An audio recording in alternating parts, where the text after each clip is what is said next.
A very good morning to Dr. Koh. My name is Charlina, and I'm going to present for the introductions part. Our objective in this project is that each member able to design a simply supported beam and continuous beam based on the reinforced concrete design Eurocode 2. And next, we are able to produce the structural drawing from the architecture's drawing, which is locate the locations of beam and column. We will learn how to calculate the loading, bend and shear reinforcement, deflections and cracking of the beam. And lastly, we were able to produce the detailing of our beam.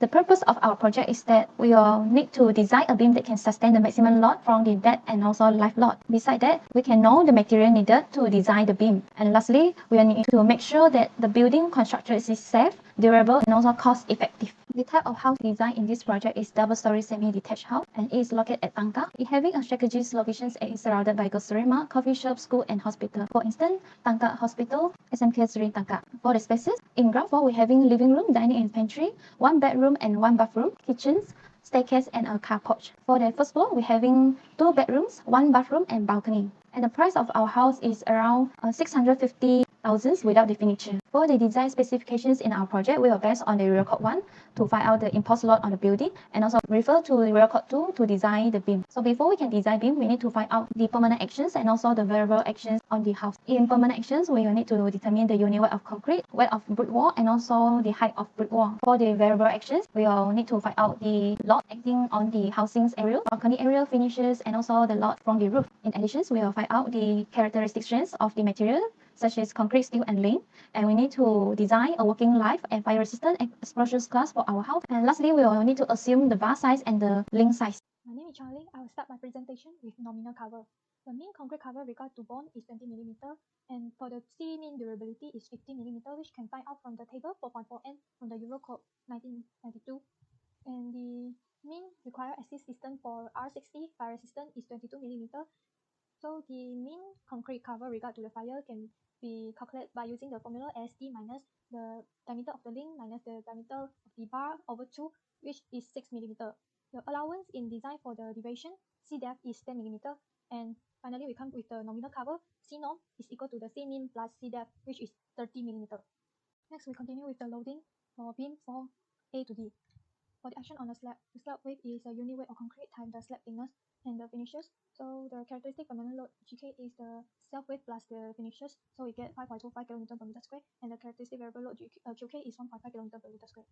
For the distribution of load from slab to beam, the slab at is two-way slab, so the shear coefficient is 0.366. So for the characteristic permanent load, the beam self weight is the dimension of the beam minus the slab thickness times the unit weight of concrete. So we get a 2.5 kN per meter. W1 is the load from the slab 8 to the beam, so it's 7.03, and for the roof is 0.75 times the half of the area of the roof, so we get 1.43. So same with the characteristic variable loads. We continue the calculation with the moment distribution methods. Before that, we have to multiply the GK and QK by the safety factors of 1.35 for the GK and 1.5 for QK. So we get for the log case 1 is all maximum. So for case 2 is the maximum, minimum, and case 3 is the minimum, maximum, minimum. And for each loss case, we can find out for the FEM, the fixed end moment. Then we put all the data inside the table to calculate the end moment. So after we calculate the end moment, we can find out for the shear force. And finally, we produce the SFD and BMD, which is the shear force diagram and bending moment diagram. After we complete for the 3 log cases, we combine the SFD and BMD for the 3 log cases, and we can get the envelope. Hi, my name is Connie Gong Jens. Now I am going to present about the main reinforcement calculations. In this part, we need to calculate the effective depth by using the H, the C norm, the diameter of the link, and the diameter of the bar. Then we need to get the design bending moment from the analysis part before. By using these two information, we can calculate the K. If the K that we calculate is less than the K balance, it means that the compression reinforcement is not required. This compression reinforcement is the top bar of a beam. Next, we need to calculate the Z. When the Z is more than 0.95D, then we need to use only 0.95D in the calculation of the area of tension reinforcement. Based on the AS that we calculated, we can identify the diameter of the bar and the number of the bar that we need to use in the beam. After that, we need to calculate the minimum and the maximum reinforcement area. Moreover, we need to calculate the shear reinforcement. Also same like just now, we need to get the design shear force from the analysis part. Then we calculate the concrete strut capacity. When we calculate the VRD mass, we need to use theta equal to 22 degree and theta equal to 45 degree. If the VED is less than the VRD mass when theta equal to 22 degree and also 45 degree, then the angle we need to use is the 22 degree. After this, we need to calculate the shear length, which is ASW divided by S. After calculate this, we can try and error to get the diameter of the link that we should use. When we have the link, we also need to calculate the spacings that we require to locate the link. The maximum spacings is important to be calculated so that the link will not exceed the beam. If the maximum spacings that we calculate is greater than 300 mm, so it is better for us to use 300 mm spacings. After calculate the maximum spacing just now, then we need to continue to calculate the minimum link and its spacings. Also, we need to calculate the shear resistance of the minimum link. If the Bmin is greater than the VED, so in the link arrangement diagram, we just use the VED to draw.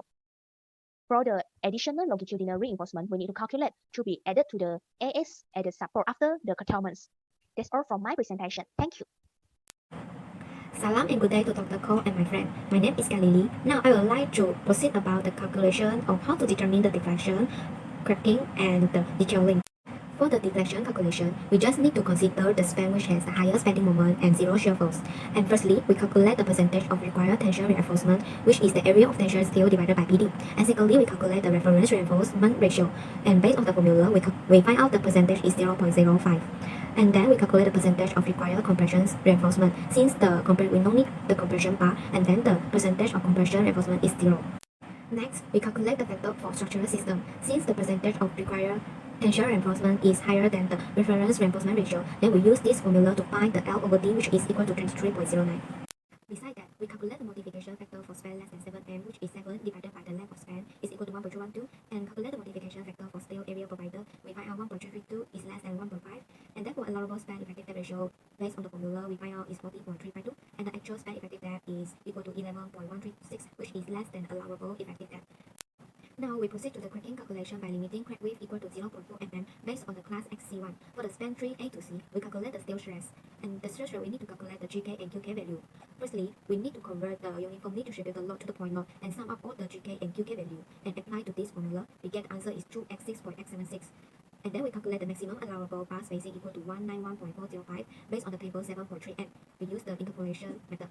Then we calculate the bar spacing and apply the formula. We find out it is less than the maximum allowable bar spacing. Now, we proceed to the final part of our beam design, which is detailing. For the detailing, we need to draw out all the detail in our beam. And then the length of each position, we base on the curtailment beside. And then we cut all the cross-section with different bar spacing. We draw the shear length for each cross-section with different bar size. For the cross-section AA, the bar size is 20. The cross-section BB, the bar size is 25. And for the cross-section CC, the bar size is 16. And for each cross-section, the number of bar is 3. That is all from me. Thank you for watching. Good day, doctor. My name is Tanimei. My train number is AF4151. Now I will present the summary part. Rebar in concrete provides uniform structural integrity, even though concrete material is very strong in compression. It is almost completely devoid of tensile strength. Without reinforcement, this inherent weakness of concrete becomes obvious in the material behavior as it will bend and easily fracture. Therefore, choosing the correct bar size and weight is critical to safe building practice. After we calculate out using area of tension or the compression reinforcement, we can know the minimum and maximum reinforcement area. Thus, we can refer to the table in Eurocode 2 to choose the suitable bar size due to different size of area. In simply supported beam, for the beam 2C/D to E and B1/2B to 3 need two numbers of 12 mm bar size, that is 226 mm squared, while the beam E/2C to 3A, beam C/3 to 4, and beam C/1 to 2 all need two numbers of 10 mm bar size, which is 157 mm squared. While in continuous beam, from the beam 1/A to D, 5 sides using 2H12 bar size, which is 157 mm squared. Besides, the beam 3/A to D, AA side need 3H20 bar size, which is 943 mm squared. BB size need 3H25 bar size, which is 1473 mm squared. And CC size need 3H16 bar size, which is 603 mm squared. Next, the beam 4/A to D, two sides need 3H10 bar size, which is 236 mm squared. Furthermore, the beam D/1 to 4, the AA and CC side need 3H10 bar size, which is 236 mm squared. While BB and DD side need 2H10 bar size, which is 157 mm squared. Lastly, the beam A/1 to 4, all three sides need the same bar size, which is 2H12 with 157 mm squared. The conclusion of this project is that based on the architectural layout that has been selected, all columns and beam position were under redesign and analyzed. Each group member are able to design a simply supported beam and a continuous beam based on the reinforced concrete design Eurocode 2 in the process of beam analysis. After design process, the final detailing of each continuous beam has been produced with different bar size and bar spacing due to different loading on each continuous beam. Through this redesign process of beam, we have realized that how important of beam dimension and reinforcement to meet the minimum requirements of the standards given in Eurocode 2. This is to ensure that the safety usage and the functionality of beam in the building. Finally, we learned the value of teamwork through this project to conduct a stable structural design of beam. Thank you.